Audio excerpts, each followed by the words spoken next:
Hello, welcome. My name is Barbara Cassidy, if you don't know me, and this is the first event of our Sexual Justice Now series. This will be going on all semester. We'll have various events, but this is our first one. It's a semester-long initiative that will bring together diverse voices to be a force in a historical moment in our culture. Panels, artwork, theater, film, and academic discourse will center around sexual harassment and assault in America. And we will try to figure out what we can do to dismantle our rape culture.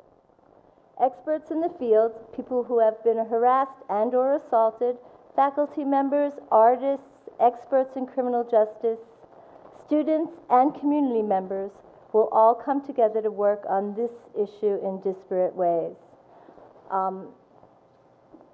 The event today is called Witness, Conceptualizing Sexual Assault Through Art. John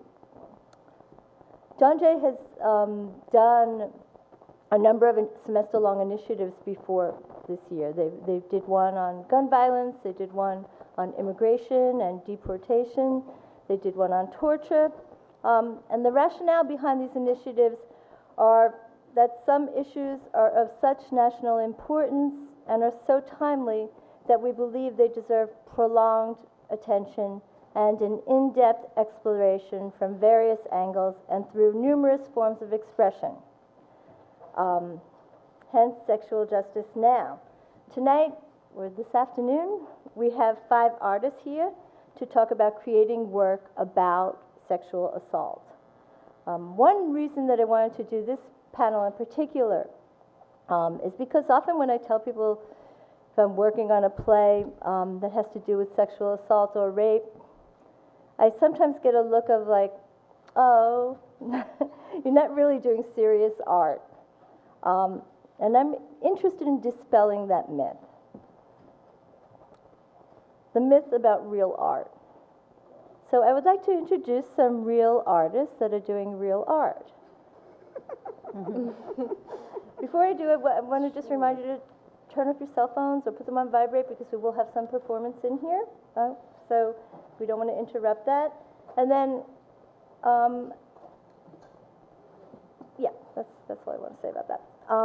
So I'm going to read some bios of these very spectacular artists, which will take a moment or two. And then we're going to have a small performance by Kelsey Grills. And then each artist will talk a little bit about their work and will either show a clip of a video or, in Kim's case, she'll read something from her work. And then I'll ask the artist a few questions, and then we'll open the floor up for you guys to ask questions, okay? So, just recognize when I call your name who you are for those that don't know you. So Bianca Suazo is a senior at John Jay. She's double majoring in international criminal justice and culture and deviance. She's interested in comparative criminal justice and combining the art of writing with sexual justice. She's the playwright of La Familia de Papa, did I say it right? Which was staged for the March 2017 Seeing Rape Plays event.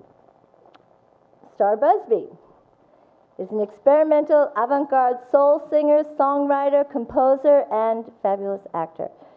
She began her career at the Grammy Award-winning High School for the Performing and Visual Arts in Houston, Texas, and went on to earn a Bachelor of Music and Certificate in Musical Theater from Northwestern University. You may have seen Star supporting artists such as the Gorillaz, Esperanza Spalding, Ex-Ambassadors, Alice Smith, or fronting Brooklyn-based experimental soul band People's Champs. Recent credits include Decolonizing My Vagina at Jack, Moby Dick at Berkeley Rep and the Public Theater, Microcosmos? No? Microcosmos, yeah. Thank you. But It was sure, with a K, so I got confused. The Girl with the Incredible Feeling at Spoleto Festival di Mondi, The Offending Gesture at the Tank, La Mama's Cantata, and as well as various concerts and solo shows. Her music is available via iTunes, Spotify, SoundCloud, and Bandcamp.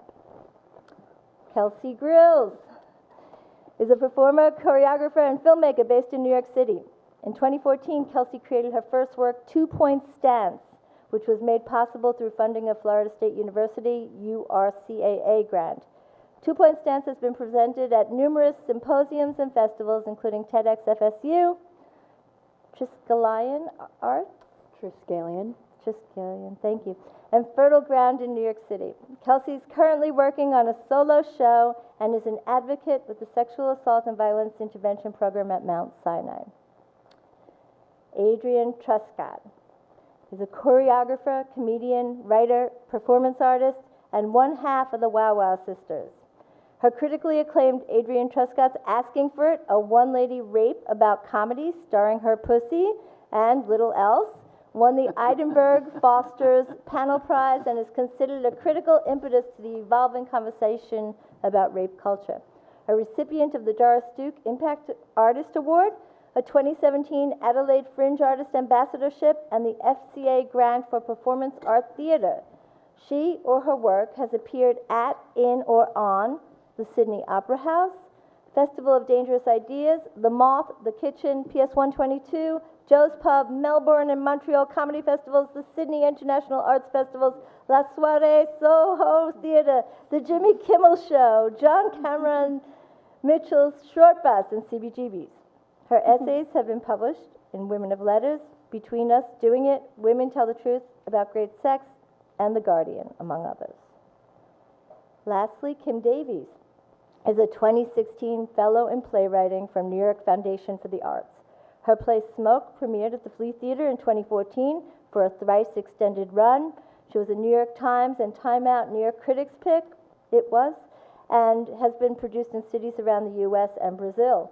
She is one of 8 international writers selected by Ibsen International for their New Text, New Stage program, and developed a new play with local theater artists in Beijing, Shanghai, and Guangzhou.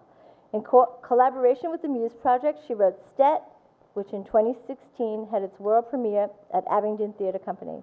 Davis is a member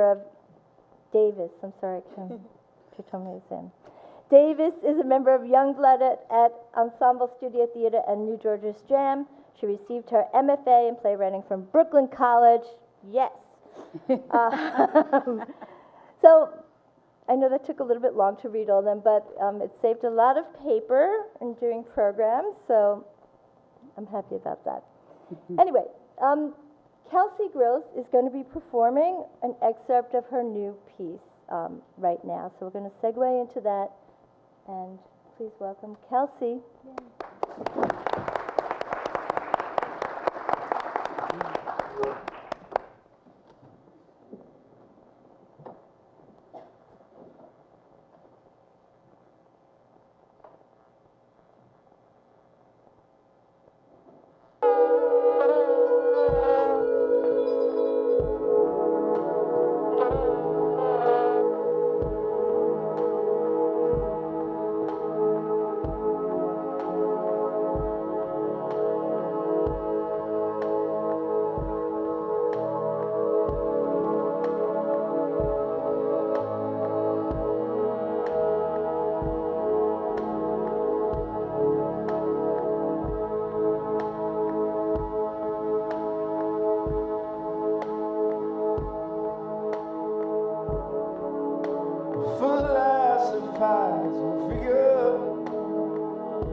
What I haven't held.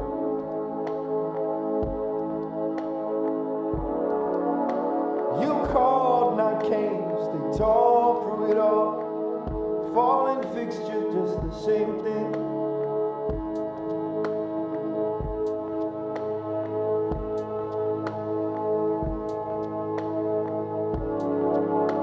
Say nothing of my fable. No, what on earth is left to come?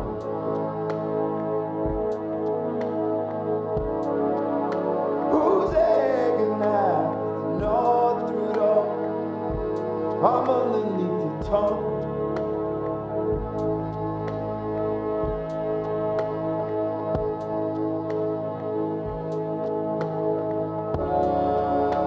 I'm standing in the street now,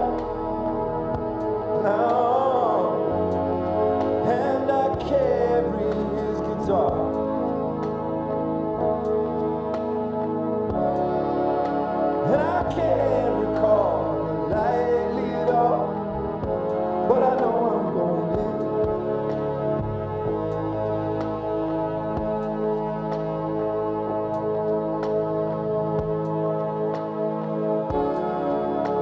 Too much for me to pick up. Lots of work, forgiveness in.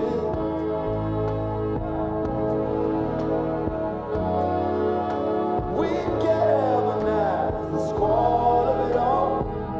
I can leave behind the harbor.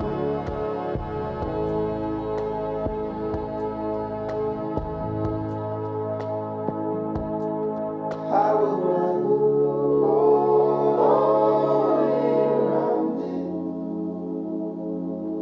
Have to crawl, still can't stop it. Along the fires, one more time, just pass me by. I'ma make it half the night. All that wishes.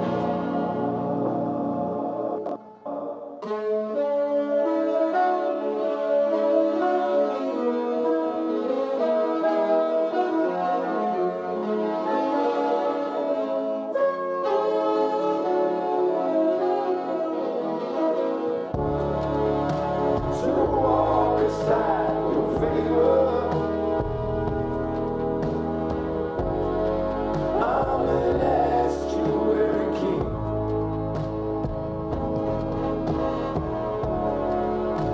I'll keep it a cave, you're coming and all. I'm burning, let me coming.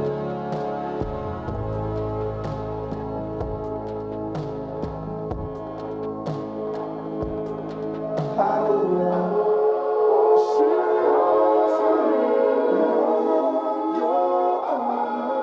Have to crawl. Can't stay for your pursuit. Oh, I will run. Can't carry your blood on faded time. One more night.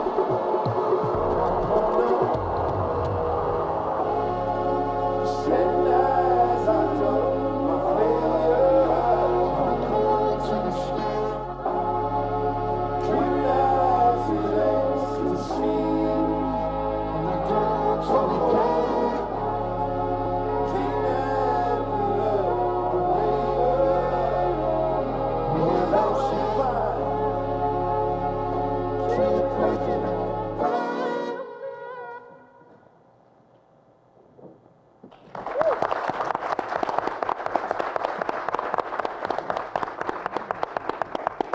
Awesome, Kelsey. Thank you.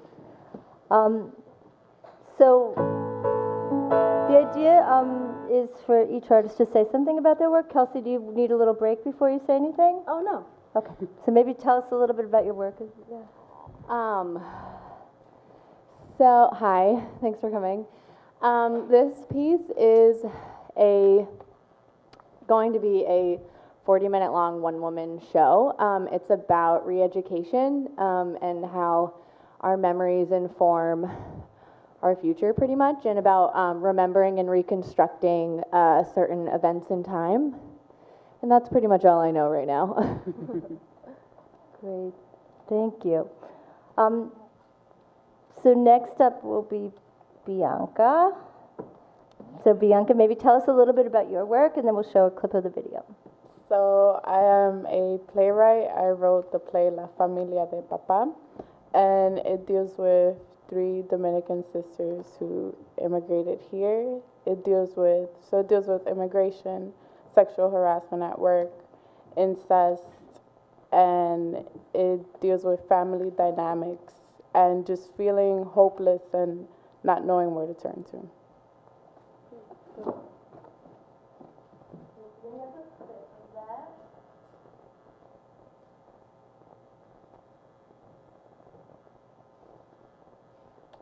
You're going to come in the middle of this. I'm exhausted. Carmen wanted me to do her laundry, wash her bathroom, cook for her, walk the dogs, water the plants. I'm surprised she didn't even want me to wash the hair on her daughter's Barbie. Estoy cansada. At least nobody tried kissing you. Shit, he tried kissing you? What did you do? I don't know what's up with this man. I stopped him. I told him I wasn't interested. If it wasn't for the $80 tip I got today, I wouldn't even show up tomorrow. Bianca, do you want to quit? I mean, you can find another job. No, she can't. And you know none of us can. Where the hell is she gonna find another job? And this one's fine. Oh, do you remember you said it was gonna be easier on us now that she had a job? Tú vas a mandar toda la mierda ahora. I remember what I said, but hello, she's our little sister. I'll stay for now. We need the money. Bueno, Vilmari, did he ever try any of this with you? Well, you know, he's flirty with all the girls. It's just a phase, you know. You're sure? Eso se detendrá un par de semanas. Porque me da una mala vibra. I don't know what to expect from him, but I don't want to quit. Look, stop being a crybaby, okay? ¿Cuántas chamaquitas quisieran estar en tu posición y tú aquí de llorona? I'm not a crybaby. Llorona. Why do you get worked up so damn quick? Dios mío, come Coño, on. but I'm trying to help this ungrateful child Ay. earn more money and help us out. I can't speak my mind because you two are fucking insensitive. Debería quedarme callado todo el tiempo de esta maldita casa porque ustedes por todo se ofenden. I'm not ungrateful. I didn't say anything, so don't start with me. Was I looking at you? No. ¿Y tú? I am not dealing with your paranoia bullshit tonight, okay? You think I came home to clean, cook, and then put up with your shit? No, if Papi were here... Ay, papi. He's not here, he's dead, okay? Dead. Yo digo lo que se me pega en gana, and you want to be your mother so bad, don't you? Ah, is that why you used to go to his bed at night? Oh, is that why he used to go into your bed at night? Enough, Fima. Wait, what? Shut up, Bianca. You're mad because he didn't want you to be una desacatada. You're mad he gave up on you. You've been trying to act like you know more than me and shit. Don't come with this damn attitude como que eres la que patrocina aquí. Come on. I'm done. Sí, pero tú eres la que patrocina aquí desde hace muchito tiempo, mamita. Oh, you stop bringing him up every time we eat together so that I can actually enjoy our fucking dinner. Vilmari rushes away from the dinner table as well and leaves the house. A couple weeks later, after an exhausting day, the sisters get together at their home. Why are you so quiet, girl? You thinking about how to make your regulars tip you the way they tip me? Huh? Listen, I already told you, mommy, just flirt, laugh, enseña más teta. Don't give you all your money. So these tips are how you pay for the car? Yeah. Or did Eric give it to you after you fucked him? You slept with him? You slept with the boss? Sí, esta idiota se acostó con él.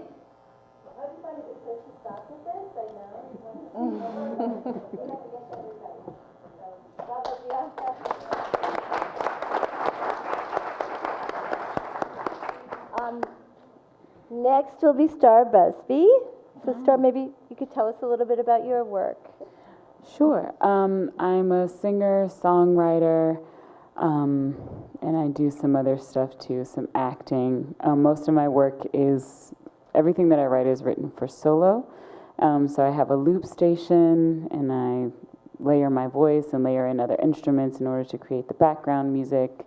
So it gets pretty self-reflective, but the ultimate goal of it is to have you all think about yourselves also too. I'm having a debate with myself. Are you going to show the whole thing? No. Show the whole thing. What's the debate about? I don't know. I don't know how I feel about this video right now. Yeah. Yeah, I'll just sing a little bit now. Is that okay? Let's do it. Okay. So you won't have the boom, tick, tick that you were hearing just now, but I'm here, so I'll do the thing. 5 hours and 15 minutes, that's when you'll drag me in it, and I'll feel so low that I won't know who I am more where I come from. Oh, 5 hours and 15 minutes. Then I'll realize I've spent it with the one who doesn't know me, who won't care when I feel like no one's there. Ooh,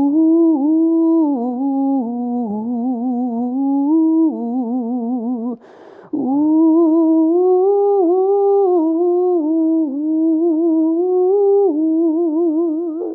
Oh, 5 hours and 15 minutes. That's when I'll get lost in it and believe those lies that I'm surprised when you say you don't care for me. Oh, 5 hours and 15 minutes.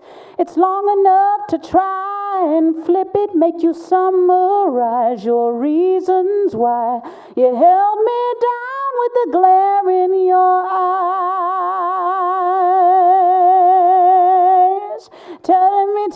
Telling me I got 5 hours and 15 minutes. But if I wait 1 minute longer, then maybe I can figure out just what to do. And if I wait 1 minute longer, then maybe I can steal my thunder back from you.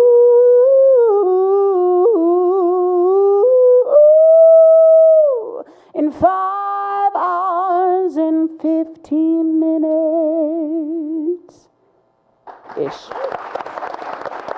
Thank you. Thank you. I'm glad we did that. I think I am too. Yeah. Thanks, Star. Next up is Kim Davis. You want to tell us a little bit about, so Kim's going to read something, but maybe tell us a little bit about your work first, Kim.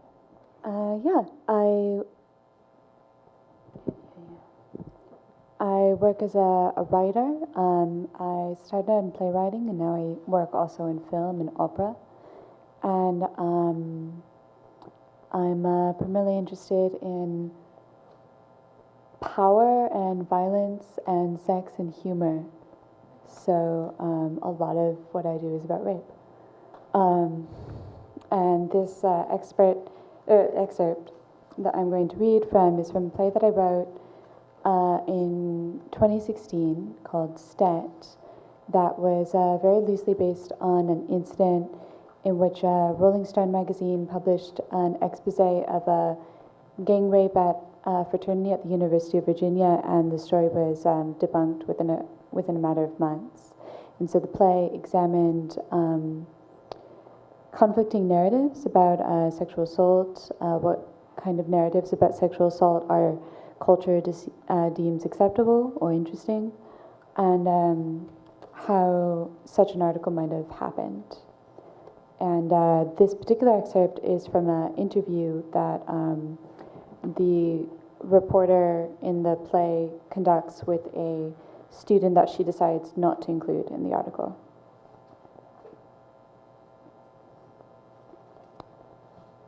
And I'm just going to read a brief bit. I'm fine. I mean, this was like 5 years ago. Anyhow, I didn't talk about it for a while because it was really hard to process it. It was just totally outside of my experience. And then I think I tried to reach out to, I don't know, maybe 2 or 3 friends about it, like female friends. And they kind of decided that they were definitely his friends and not my friends. Like, he had a court order to join AA by this point. Really great guy, right? And they were all like, oh, he's got a lot of problems and he's trying to be a better person. So I kind of let it go. Like, actually, that was much more traumatic than the incident itself. Like, everything that happened when I tried to tell people what had happened, that erased me more than actually being raped erased me.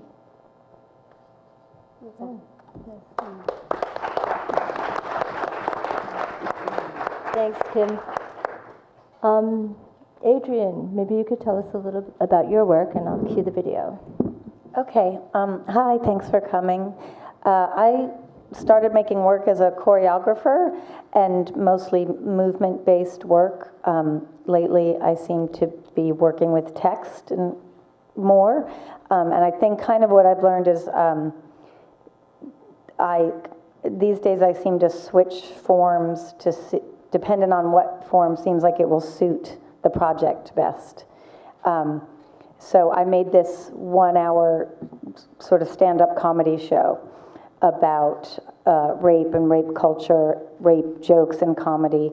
And partly I think it's funny because I'd always wanted to try stand-up, but that's probably a weird way to start. Some people just do 5 to 10 at an open mic, but that's what spoke to me. And also I felt like I was picking that form because I felt like it was relevant in a lot of ways, maybe I'll talk about later, but also a little bit of a trick to try to trick people who might not listen to a woman on stage like rail against rape culture. And I thought maybe if I made a series of kind of brazen performative choices, I could convince people who might otherwise not pay attention to that to listen.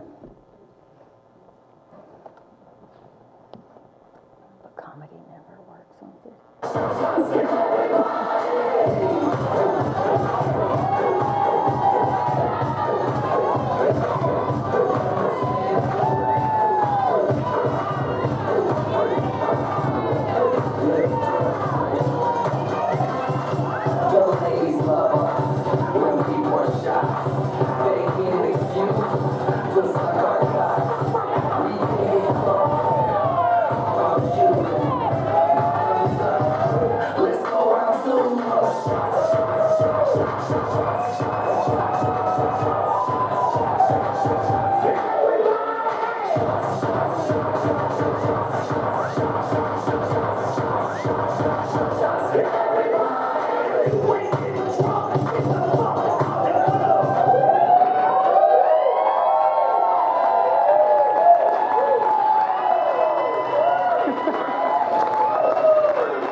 So you can't joke about rape. Rape's not funny. I say, fuck you. I think it's hilarious. How do you like that?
Drinks the whole thing by herself, and by the end of the night, everybody in the bar fucked her.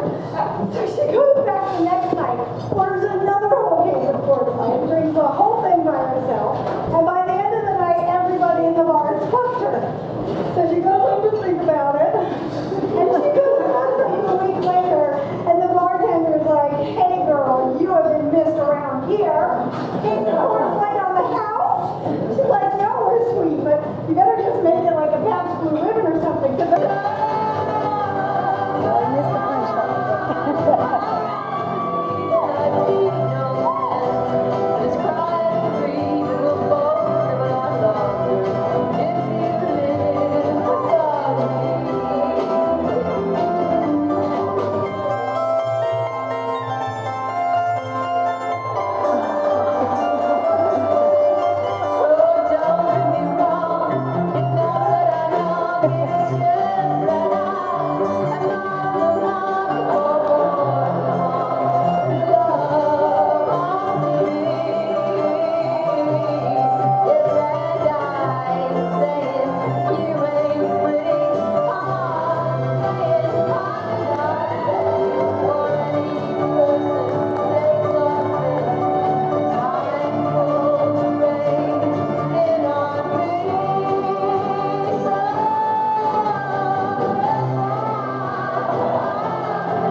I'm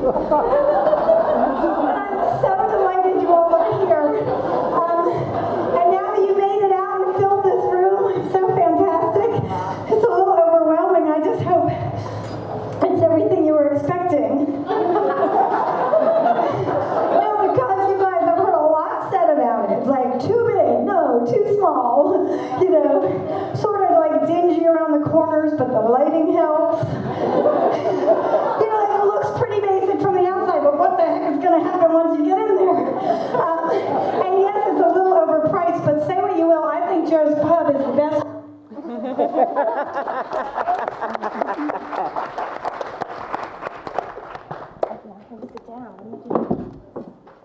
Yeah, have a seat.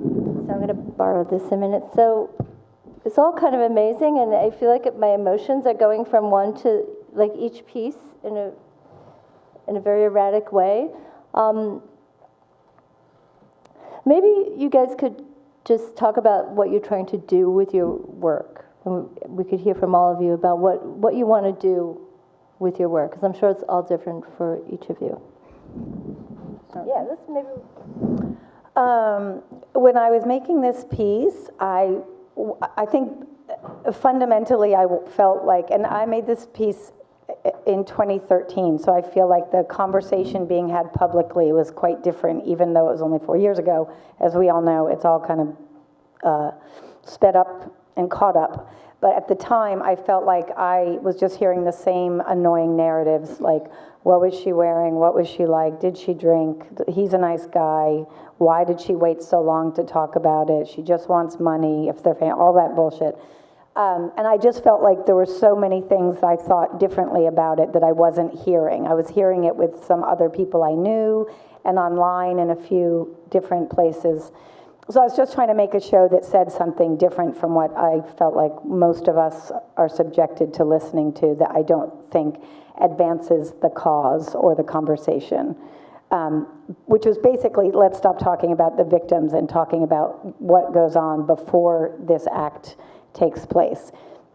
It was the first explicitly politicized piece I've made, so it was really something I wanted to get off my chest, and I felt like I had a lot of different feelings about stand-up. I felt like stand-up is understood frequently as like a cis straight white dude in khakis, like talking about his computer and why he doesn't have a girlfriend, which I probably have the answer to. But but then I thought, if you flip that and you're a woman on stage with a microphone amplifying your voice, that feels like a really feminist act. And I think I explained, I felt like it might trick some people. Like, I very distinctly I thought I won't wear pants because I think it's relevant to what I'm talking about in it's like an absurd degree of an asking for it outfit.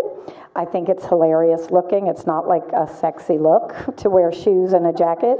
And I thought it would sell tickets, and I thought it would get some of the people in for all the wrong reasons, but then I'd have their attention. So in that particular piece, that was my main aim, was to trick people in. Yeah, that's it for now.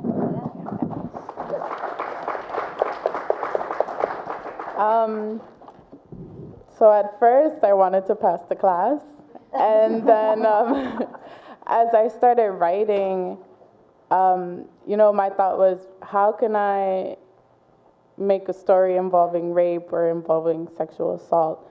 And then when I had a group who came up with, 3 sisters living here, I delved in further, and I was like, I want to add layers. I want people to understand that it's not just sexual violence, that this is a person with a family, with other experiences. There are layers to it. There's, who is this person? There's an identity. It's not just sexual violence. There's a life and a story before and after sexual violence. And sometimes there is no happy ending. So in my play, I wanted to make that clear, that some people don't have the time to heal. Sometimes they heal later. And a part of my story is no one knows what happens after. So you guys can create the ending yourselves.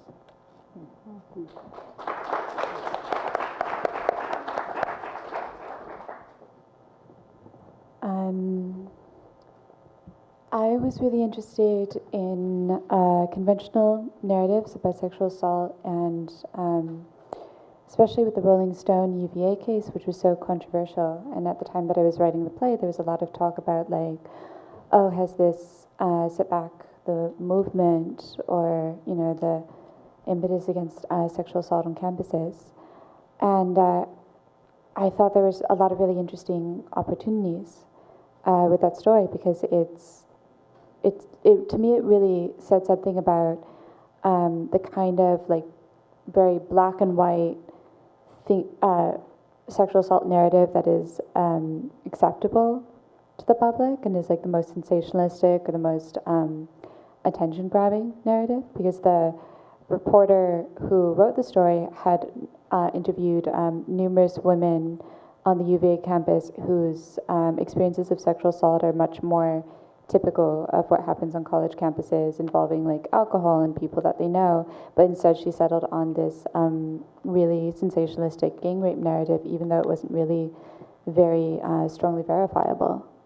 And so to actually, like, go up to the edge and, like, kind of look at what would go into constructing a lie about sexual assault, or to go into, like, that part of the story was really interesting to me, because that felt like especially kind of dangerous territory. It feels like I see a lot of theater about sexual assault that handles in a sort of a bit more of, like, a Lifetime movie way, where it's, you know, like, especially in New York City, we often make theater for people who are really liberal and really feminist already, and we, you know, in that audience, you know, agrees that sexual assault is bad and that women's equality is a good thing. But I kind of wanted to find the areas in which I could challenge even that audience, and find out kind of the narratives that would make even them uncomfortable.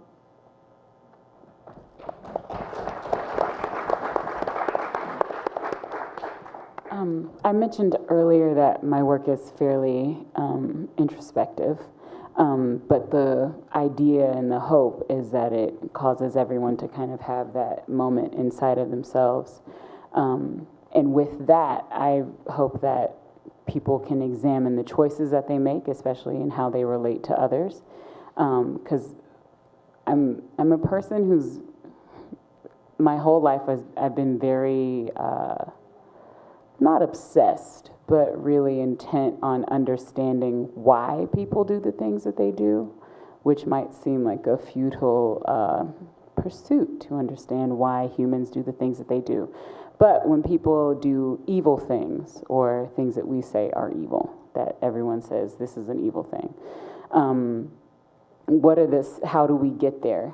And kind of understanding that process is something that we should all be interested in, within ourselves and also within others, so that we don't say, well, you did a bad thing, so obviously you're a bad person, and you've always been bad, you always will be bad, and that's the end. Whereas I think there are a lot of people who are, at the core of it, miseducated, and we participate in fostering that miseducation by not taking steps to re-educate, as opposed to just putting away. It's like, that's a bad thing, this is a bad person, it's bad, go away from me, and I don't want anything to do with it. Whereas that doesn't change anything. We're still stuck with the same problem, and that person remains the same, and their thought process remains the same. Versus saying, you did this really horrendous thing. How did you get there? And how do we get you to understand, to take the steps back to see what you've done, and to understand how that process that got you there, that figure out where the fault is there, and help you reshape that so that you can be re-educated and you can come back into society, whatever that means. So yes, the ultimate goal of my work is, even though it is quite introspective, I always start with myself, because that's what I'm closest to, who I'm closest to. But the idea is that same kind of deep introspection that I'm so prone to, I hope that I can encourage other people to take that same journey. Echo. Can I just steal her answer? Oh gosh. I think it's still TBD, to be honest, of like what I'm trying to do with my work. My choreography has always come from a place of like self-reflection. And so now I'm just trying to, I guess, I'm really bad with words, obviously. And so I think I just use it as a way to tell stories. And I sort of invite people to be a part of that story when I'm telling it, rather than it feel like a performance. And usually when I perform, I like for it to be the audience to like surround the whole space, or at least for it to be 3 sides of the space, so that it doesn't feel like y'all are just watching me. It feels more encompassed. And I think the ultimate goal is just so that people walk away feeling like they were a part of something rather than they were watching something.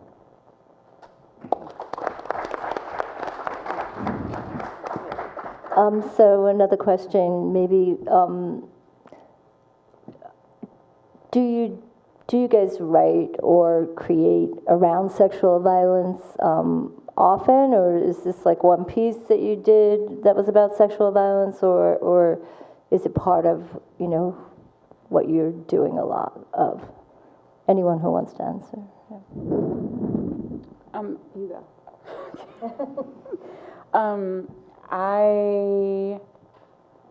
I don't write explicitly about sexual violence all the time. There have been certain observations that I've made, and actually right now I'm kind of like parsing through the conversation that we're all having around sexual violence. My primary question is like, what do we all believe is sexual violence? Because I feel like people draw some hard lines with that, which then gets us into the territory of what was she wearing, and where were you, and what time was it, and what did she have to drink? And there are all these stupid questions that come up because people have a very specific idea about what sexual violence is. So that's brewing. Right now I'm just really angry, so I'm trying to like get to a more communicative space about all of this. But no, I don't explicitly write about sexual violence all the time, but it's definitely bubbling. Something is coming soon, something else. I think I'm starting to. It was my first play, but I think there are different aspects of sexual violence that I can write more about.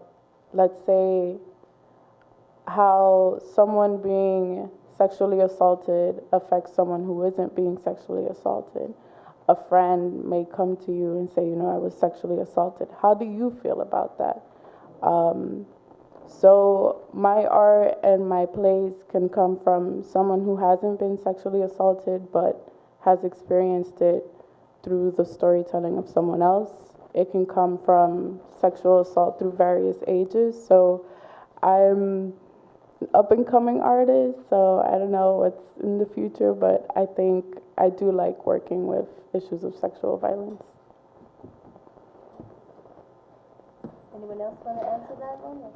Yeah, I guess I think we live in a really violent culture, and often that violence doesn't happen in a way that's like really explicit, but I think that sexual violence, domestic violence are kind of some of the ways in which that violence is expressed in our culture, and that is really interesting to me, and I think that is something that I end up writing about a lot just because it's such a pervasive part and yet a mostly unacknowledged part of so many people's lives.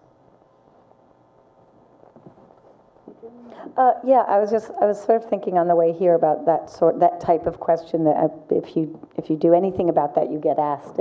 And I was sort of thinking like, well, I think women in particular have surely been making art about sexual violence since the beginning of time, since it's been around forever. So it is for so many people, and particularly women or female presenting people, it is a part of your lived experience. So whether you are explicitly making work about it or not, it may well filter into your work.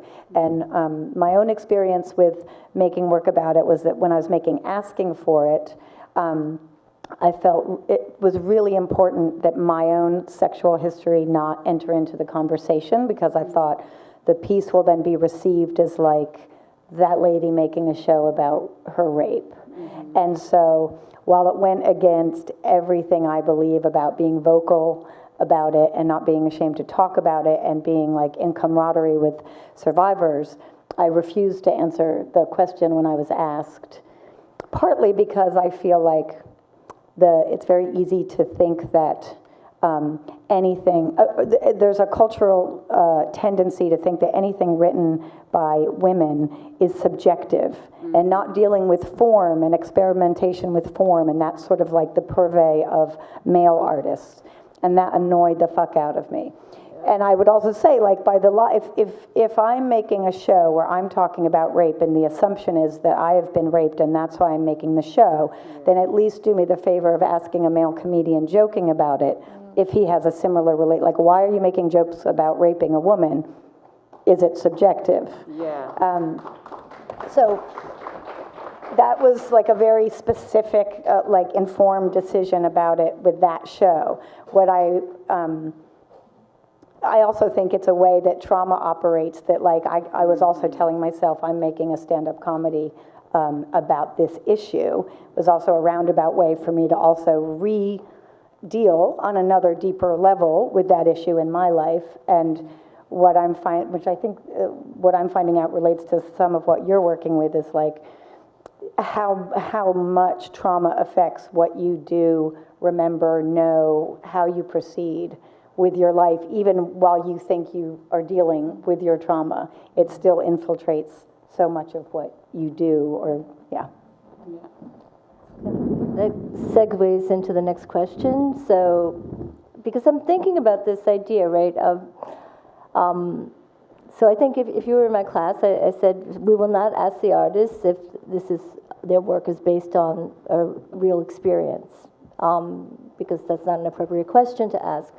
But then I wonder also, does not asking that question or not divulging that I was raped, does that add to a shame culture? Does that, because I would ask if you I don't know, made a play about getting robbed, right? I would ask the question, maybe, oh, did that happen to you? But then there's something, right, we don't ask the question, unless somebody tells us. So I'm just want to throw that out there, the idea of a shame culture and how to deal with that then, because I don't think anyone should have shame about being sexually assaulted or raped, and so that is something that I struggle with, exactly what you're talking about, Adrienne. Well, I think there's shame, and then I think there's privacy. And I think not, like, whatever your life experience is and the details about that are your choice to divulge. If you feel compelled to tell whatever you want to about your story, then so be it. The shame comes, I think, first, shame is like an outside-in kind of thing. So somewhere along the line, something about your story, someone made you, whatever you've experienced, whoever you spoke to, informed you that that thing about your life was somehow wrong and something that you needed to, that you did wrong. Shame, I think, implies that you did something wrong as opposed to something terrible happened to you. So, and I understand someone, if they've had a traumatic experience, not wanting to talk about that all the time. And that's completely their prerogative. But I think that I don't think there's a fine line. I think it's just a choice of the individual. It's like, do I feel, am I in a place to talk about that? Yes or no? Am I ashamed of what happened? Yes or no? They're kind of almost separate issues in a sense, but I think there's just this really, I don't think not talking about your rape anyway contributes to shame culture. I don't. Because shame is not, you didn't do anything wrong. Something awful happened to you and you can talk about it or not, and there's no judgment to be had on you concerning your choice around that. Yeah, I don't think it adds to shame culture. What I think it adds to is this culture of agency for survivors of sexual assault, whether male or female. Because if you ask them, have you been a victim of sexual assault, I don't think they're ready to answer it unless they know they're going to be asked that.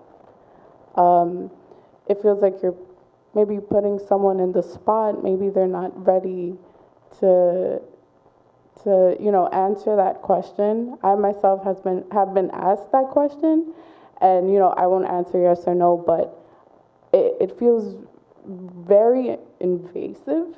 Mm-hmm. And although the person said, I myself am a survivor, I guess she was trying to find this connection with me, but the question just made me feel uncomfortable because it was at the wrong place at the wrong time. Mm-hmm. And I just don't think it was just not something I felt connected to with her, even though it was coming from a right place.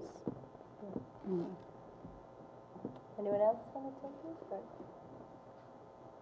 Okay. Look, can I get a time check? I want to open it up for question 6.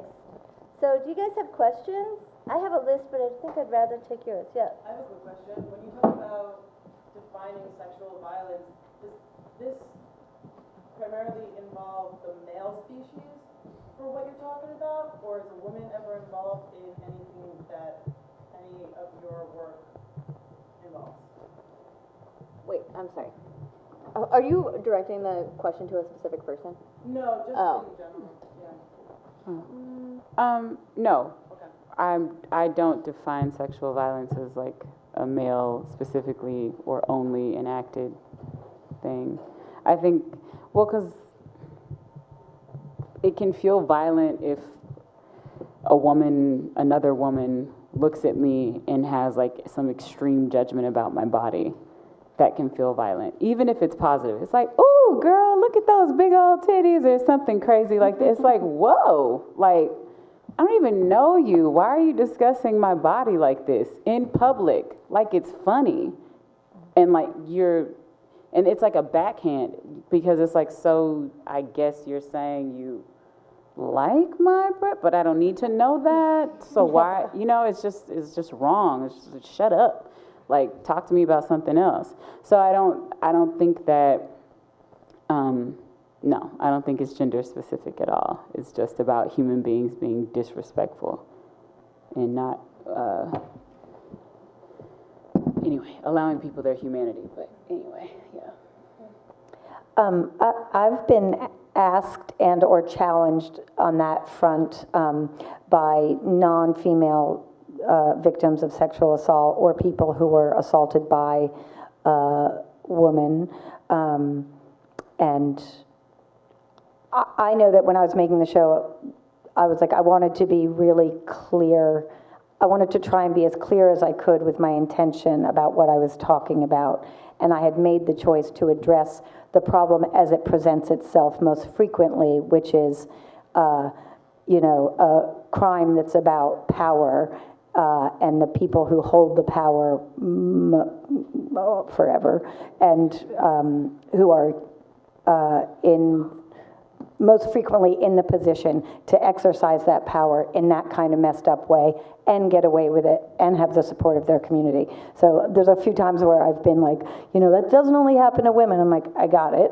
But I also only have an hour on stage. Like, you don't want to get into shit that you can't deal with in a complex way. So for this particular project, I did choose to define my parameters as sexual violence by male or male-presenting people against women. I know that because I teach this class, Seeing Rape, that Bianca was part of, and students write plays about rape. We have a lot of plays about rape that's not by men.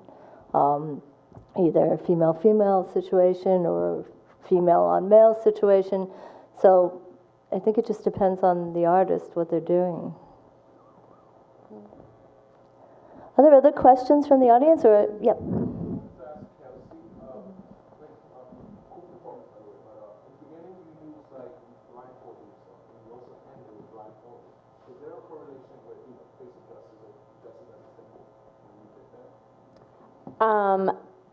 There's not consciously, but so the way I make dances is they're all about myself, and I think this sort of goes to your question, is that I can only make pieces about my experience. That doesn't mean that other people's experiences aren't invalid or not as important.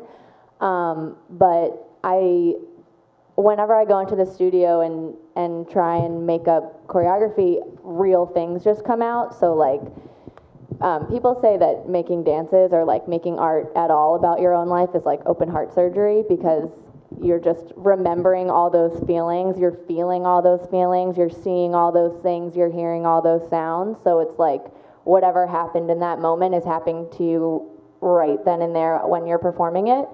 But to answer your question, that movement specifically is just about not being seen and not being able to see. Not literally, or it could be literally, but just like in general. If there are questions from the audience, I have a mic that I want to pass around because we're videotaping this, so we want to get the questions in the video.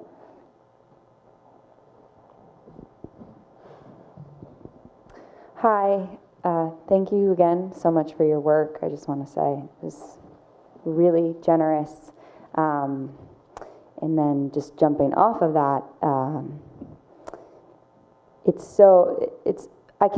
there's obviously so much power here because you guys are giving us so much, and there's so much boldness in your work, and I want to know if there was a place, a fear that came before doing this work, and if so, and if you want to answer that, when or what was that fear, and how did you get over that, or was there no fear? Because this is really bold work. I think it takes a lot to put it out there and say, I created this and I want to show this.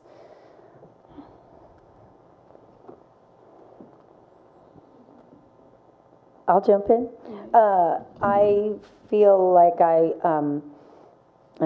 feel like I might be the oldest person on the panel, and I think that I had made enough work by the time I started this work that I was in a capable enough place to make what I meant to make and not accidentally make a disaster. I think if I had tried to make this when I was 30 or 27 or something, it could have come out horribly. So I also just think I organically make what is on my mind at the time. I didn't have fear about my choices. Like, I've performed and I've played around with nudity on stage and what that means to a white female body, and thought about that a lot. I don't think I would have made that choice unless I knew I was super comfortable with it, and that in fact it's often perceived that I must feel vulnerable on stage because I'm naked, partially naked, and because of what I'm talking about. And I always knew that that would be the perception, and that the minute I stepped on stage, that would completely reverse. And I didn't really mean to make this show originally. I was, this sounds silly, I was working on a cruise ship. That's a lesbian-run travel company. Yes. And I was so it was like 1,800 lesbians at sea. And they, so there were a bunch of, so I was working as an entertainer, and it was an amazing thing to do, to be with all these women out on the ocean, but as a performer and comically, it was actually quite a conservative audience. They were very sensitive, and we all felt, all of the comics and stuff felt quite censored. So at the end of the night, we would all be like in a dark corner in the bar having like scotch and being like, fuck, you know what I almost said? And just like all the things we felt like we couldn't say were like coming out, and we were like all the things that could have been funny improv, but we were like not touching it. And I made a joke about rape, and it just came out.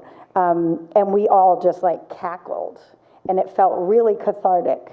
And then some of the other women made jokes about it too. And I feel like we didn't say this explicitly, but it became really clear that we were joking about that topic from a different place than what you might hear out in the world, and that something was happening.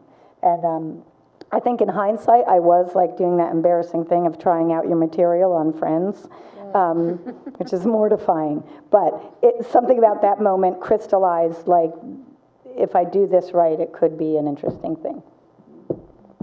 I think everyone wants to go on that cruise now. Yeah, it's I think I felt really uncomfortable writing about sexuality at all when I first started playwriting. And especially because I was interested in writing about violence and sexuality, and doing so in ways that are sometimes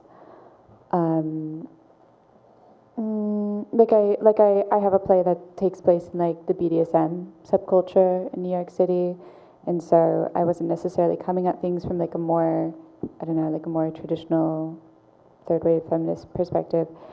And it was also difficult because like I think I was really immersed in a playwriting tradition that was predominantly male, and so my models for playwrights who were dealing with violence and sexuality on stage were like male, and like often like aggressively male. Like Adam Rapp's work was like less than helpful, and so I really sought out like female writers and non-binary writers who are taking on those topics and kind of almost like getting. It was in a way it felt like psychologically I was giving myself permission to do it because other work had come before me, and I could kind of be raised up by that work in a way. Anybody else? Yeah, the song that I sang earlier, 5 hours and 15 minutes, I actually wrote that while I was married. I'm no longer married to that person. And I can feel everyone be like, oh my God, he put his hands on you, they put their hands on you. And that did not happen in my relationship. There was no physical violence in that relationship. But I still said those things. And I was really kind of tripped out by it. I was like, what? Why am I saying this? Why is this a thing I need to say? And I realized that I was speaking metaphorically. After a while, I was like, oh, because that's what it feels like to be in this relationship. I should go. But as I performed the song, I would have people approach me and they'd be like, oh, that song, I know exactly what you're talking about. And I was like, do you? But great. Because I don't need us to have an identical experience to relate on this topic, on what it's like to feel like someone is like, got you pinned down. And it sucks. If it's physical, if it's emotional, spiritual, what have you, it's all trash. So, and if whatever I had to say helped you to kind of process that, then that's great. But saying those words while I was in relationship with that person, because they kind of walked into my little practice room in our apartment, and they were like, and I was like, yeah, I'm working on this thing, and they were like, oh, let me hear it, and I was like, yeah, and I started doing it, and they were like, I was like, no, it's not about us. I mean, I just, lies. And so, but eventually it was like, yeah, it was not working out for me at all. But so in the beginning, there was this, I just completely pushed that fear. I was like, because this is not about me. I don't know who I'm talking about. I deflected it, is how I dealt with that fear. But now now I can stand in it because it's just the truth, and that's okay. So, yeah. This might be a detour, but I think that's really interesting that you're aware enough to consider that it might not feel explicitly about you, and there might be a distance from your impetus and the result of your work, but there's a connection, which I think is speaks to the I feel, preposterous conversation of like, when it comes to male artists who might all be also be male predators, that you can separate the art from the artist, which I think is like, you know what, you could, but you don't have to, and maybe don't as your first move. Exactly. Right? Yeah, well, because I did go through like some questioning with myself. It's like, well, why did I use this language to describe how I was feeling, even though initially claimed that that's not how I felt? But I said it. I wrote the words. I said it. So somewhere in me, that thought, that feeling resonates. But why this language? You know, and I was like, because that is, in myself, that's what it felt like. I felt trapped, and I felt like someone was trying to make me do something I did not want to do. And even though the language is very extreme, and I also had the moment of like, well, should I change it because I'm not talking about physical violence, and I don't want anyone who has experienced physical violence to feel like I'm like trying to take their story or like, you know, talk about something that I don't know anything about. But the fact of the matter is, although there's distance, it's not my direct experience. That doesn't mean I can't hold space for their experience, because somewhere in me understands that. And I've never claimed, yeah, well, I wouldn't tell I'm not lying. It is metaphor, and I own that part of it, but it's not that distant, actually, because that's exactly how I felt. Yeah.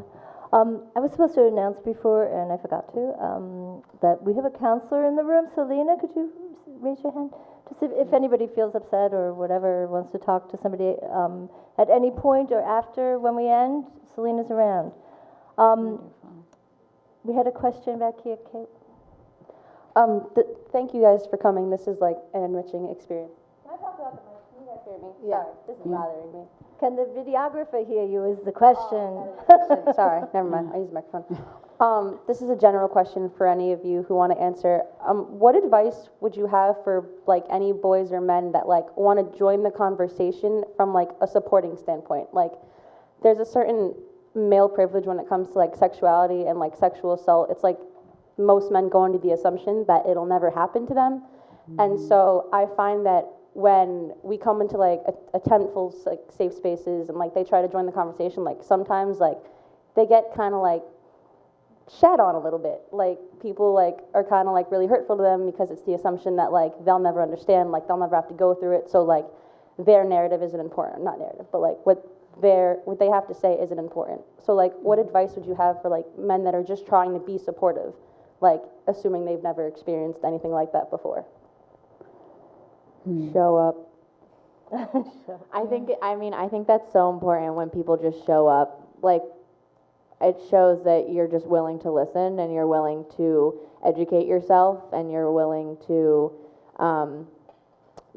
be open to people's stories. And I think that if men are interested in this conversation, that just being present in the room, I think, can be so telling. And yeah, I would just say continue to show up. Also, don't say you support women if you only support a selected certain kind of woman. Okay? That just irks the shit out of me. I'm so sorry, but you know, you say, yeah, I'm rooting for her. Turn your back. Oh, look at that girl. She's so fat. She's so ugly. Stuff. You can't select this group over some group. That's just oppressive, and it's just this certain sense of inequality. Why is she better than her? Why is she lesser than her? It's not equity, and it's not fair. It's not right, and you're not for women if you're this kind of way. Well, I would also say that I feel like the active listening is an active and powerful choice. The process of hearing information, having an opinion, and wanting to express that opinion is something to look at in this conversation. I don't think that to me doesn't mean that the opinion of a man with or without any direct experience isn't valid, but in terms of like the volume of the conversation and who's leading the conversation, I think the conversation is still in a pretty early stage, and it benefits from having the voices of women and female presenting people lead a lot of the conversation from like, you know, all different groups. Well, yeah, I mean, and I would encourage, I mean, for men in particular who want to be in the conversation, I think anyone should approach every conversation as a listener first. And take some time to really hear what people are saying before they respond. Because I feel like, especially, and I've seen this in action, we get into conversations about sexual violence, about equality, and men or anyone who feels like they're being labeled as the oppressor in a situation gets defensive, and it's like that's just not helpful. And it's okay if you however you feel is how you feel, and that's fine. But how about we take a step back from that and say, well, I feel this way. Why? Why do I feel this way? Why do I feel responsible? Why do I feel like there's something that why do I feel this need to defend myself against this title that I don't feel like belongs to me? Like, there are some questions that you can ask yourself before you throw them into the larger conversation.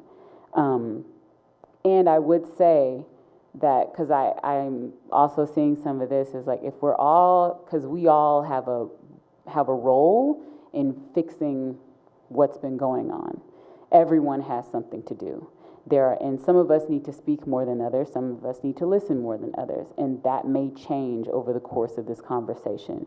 But everyone does, I think the term safe space for me is becoming less about, or I don't know if it ever was about, well, that means in this space, if you are this way or identify that way, then you can speak, and if you don't, then you can't. I don't think that's actually safe, and I don't think that's productive. Everyone has to have room to speak, and if someone says something that is offensive or is ignorant, and they don't realize that they're ignorant, then the response there is to educate them and to say, well, I hear what you're saying, however, saying it this way is problematic. And the logic that you're using to arrive at this decision that you're presenting here is flawed. And this is why. And this is what we're talking about. Because if we can't have space where everyone can speak their truth to a certain extent, which is very dangerous and so scary, I understand that part of it from many perspectives. But if we don't have a space where everyone can say, well, you know, I'm hearing this and I feel like blah, blah, blah. It's like, ooh. And I mean, I've been in that moment where, I mean, it shoots through you and you're like, what are you saying? That makes no sense. But to them, it makes sense. And the goal is to have that person who said this idiotic, and I mean just disgusting thing that is their truth, to get them to say, oh, that is really fucked up what I just said. And now I know that, and now I understand why I will never say it again and why I don't believe that anymore. But if they just are immediately shut down and put out, there's no room for growth there. There's no room for change. And that's so hard because, you know, you don't want it to be the conversation, oh, it's the job of the oppressed to fix the oppressor. And I hear that. But in a sense, we all have been here for a little while, and in little ways every day, as long as this problem persists, we're participating and it's being perpetuated. So everyone has a job to do in fixing the way that they frame everything in this world. So you have to give people space to get there. And it's really infuriating sometimes. But that space, if a space is truly safe, everyone has to be able to speak their truth. But also everyone has to be willing to listen and change in that moment. In that moment, to hear what's being said, to be challenged, and to shift their thinking by hearing what other people are saying. So that's kind of where I sit on that. Oh, sorry, can I just add one thing? And can we pass the microphone over here? I also think along this line, like we are in such an early stage of this conversation. Like as an example of what this is, like something that made it clear to me. I've had conversations with several male comics who are like, yeah, but Louis C.K., what do we do about Louis C.K.? And I'm like, I actually don't give a fuck. But I've liked some Louis C.K.'s work, but they're like, can we forgive him? Does he get a second chance? And I feel like what is still so complex is like all of this and so many other conversations we're dealing with are about starting to unpackage privilege and understand our relationship to who has it, who doesn't, who has this much and who has this much. So like I could tell that when those guys were like, do we forgive Louis C.K. and give him a second chance? I was like, I think you mean, does Louis C.K. shut up for 6 months, not go to the Comedy Cellar, suffer all through that, and then and go to therapy, and then he gets to go right back to making movies and TV. And that is, I honestly think that's where people are at with like, do we forgive him? I'm like, Louis C.K. is a cis, straight, white man who makes movies. He's had more fucking chances in a day than most people have had their entire lives. Yeah. So, sure, he might get forgiven, but that doesn't mean he gets to just go back to make movies. Like, there's a lot of unpacking and that's already such an early response to this conversation when we think about how do we deal with men who are perpetrators and men who are willing to join the conversation. Like, there's so much left to unpackage before, there's so much left to unpackage. Yeah, I think male people who want to participate in this conversation have to be prepared for a narrative that doesn't center them, because so often these conversations about sexual assault still devolve into narratives that star the guy as rapist, the guy as rescuer, or the guy as like the victim of the witch hunt. And until we get out of that narrative, I don't think we're going to make as much progress as we'd like to. Hey, you kind of insert my question, but I also do stand-up comedy, and like you, I also stumbled upon comedy. One day we were having an undocumented mic in which a lot of undocumented people will come out and talk about their experiences, and some of the things I put it in a very funny context. So like just like you, I just became a comedian because somebody wrote that I was a comedian. It's like I just have to be a comedian. But what I wanted to talk about, I wanted to ask you guys, like as a male feminist, sometimes I see that like you said, sometimes they just try to portray me as like my voice projects a lot. So if I'm in a rally, for example, they always usually take a picture of me. I feel terrible sometimes because like I don't want to take all this credit when it took 20 women to email us, to write the pamphlets, to write most of the things that when you actually an organizer, obviously women are actually on top of it most of the times. But obviously they just want to put a portrayal of like angry black man every time after a rally. So it's like I always wanted to feel like how do I project? How do I kind of like bring out my female counterparts without actually feeling like I'm asking, giving a handout. You understand? Like. Someone want to take that? That was a loaded question. Yeah. There's.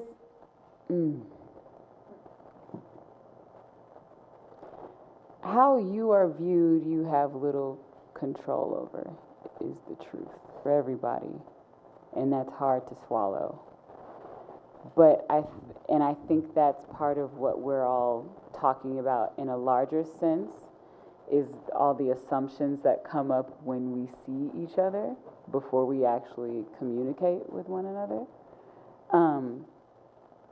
Your desire to ensure that the people that you work with are credited properly is more than appropriate. And I think it might, at where we are right now, I think it's going to take a very concerted effort to change things. So if it's down to, did you mention like a photo op when they're like, oh, this happened, and like you are the one I want to remember here? Journal, and it's something it's pretty cool to be in the Wall Street Journal. But then again, it also like, it's very strong, because it's like now you're having all this attention that you're like, I was trying to be low key, you know, and it's just like, and then it's like, you understand? Sucks. I'm kidding. No, but the thing is, in the conversations that you have surrounding the things that you do, it's easy to say, you know, like, yeah, I'm really glad I'm here and I'm proud of what I've done. And I'm so grateful to everyone who supported me on the way here. We have, so if you can call names, call the names. You can say these, or just say this incredible group of women really supported me really well to get here, and I'm so grateful to them. It's that simple. Or if you see a camera coming your way, hey, you know, which can seem extreme or like you're being extra, but you know what you're doing, and you know the impact of like that snap. And then it goes into the Wall Street Journal, and it's like, these people have something to say about this thing, and they showed up to do it. It's like, no, actually, these people, we all came here to do this thing. So it's like, and it's hard to control media, because you know, but you gotta just do your best, and it might take an extreme effort to be clear about what's going on in a place, because media is all about like, oh, nope, I just need that little, got it, bye. And then you're like, wait a minute, there was a whole other situation, you didn't publicize that. And they're like, no, we didn't have time. But if it's in the photo, then there's no, you know what I mean? So that we're talking about strategizing and game playing within the system at this point. But yeah, sometimes it takes that concerted effort to be like, I see what you're doing, and I'd also like for you to know this. Yes, I and us. Absolutely, and us. Because it's going to be pushed, you know. It's like, yeah, you're the loud one. I want to talk to you. But you can't be loud without your friends. So, are there any more questions? We have some snacks. We want you to stay around and talk some more, hang out, and you could speak to the artists directly if you'd like. Any other public questions? Then why don't we unveil the food and and hang out for a little while. Let's thank these guys. It's amazing.